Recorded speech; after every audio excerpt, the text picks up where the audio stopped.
Hi, today we'll be unboxing the Godox V860II for Canon flash, and we're going to be unboxing the Xpro C as well. That way you can use multiple flashes and set this up for off-camera flash photography. Alright, now let's unbox the Godox V860II for Canon cameras. This is a kit that I bought off of Amazon. I'm going to leave all the products that I use in this video in the description. Of course, the manual that we're not going to read. I'm just kidding, we're going to read it probably. So, as we can see right here, I'm going to open this up right now. So it comes with the flash here, the battery, and the charger so that it's rechargeable. This is going to be the flash. We're going to open this up because I just ordered this. So let's see if everything is intact and well. Alright, so this is the Godox light. They put a little protective on the little flash right here, and also like a little screen protector, I guess, on here. To insert the battery right here that we got. I'm literally going to show you guys how I set this up start to finish. This is my first time ordering a flash. First time setting this up.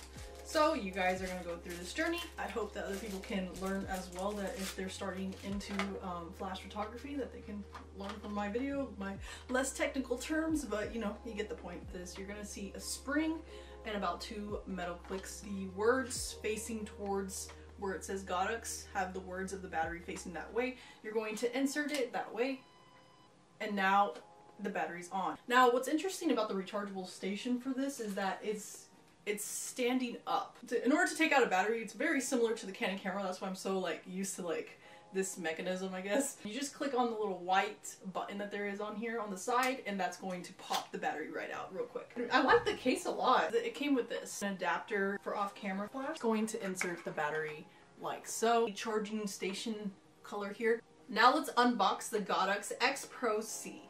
It's a TTL wireless flash trigger that I found that is the compatible one with this flash. It has a C next to it.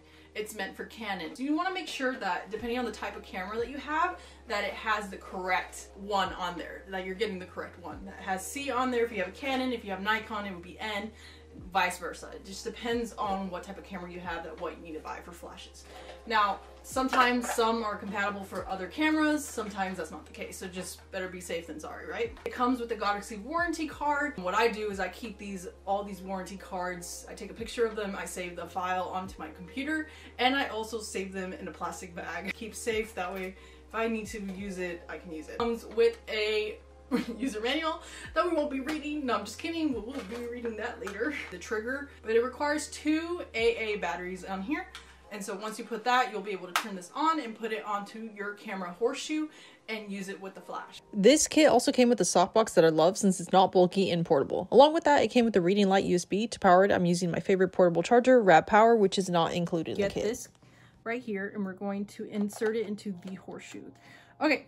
So we're going to put this on camera mode. So now that we have everything set up, we're going to turn this on. So you turn this on. All right, once you turn those 2 on, it's going to show up. The screen is going to say manual mode. You want it to leave it there.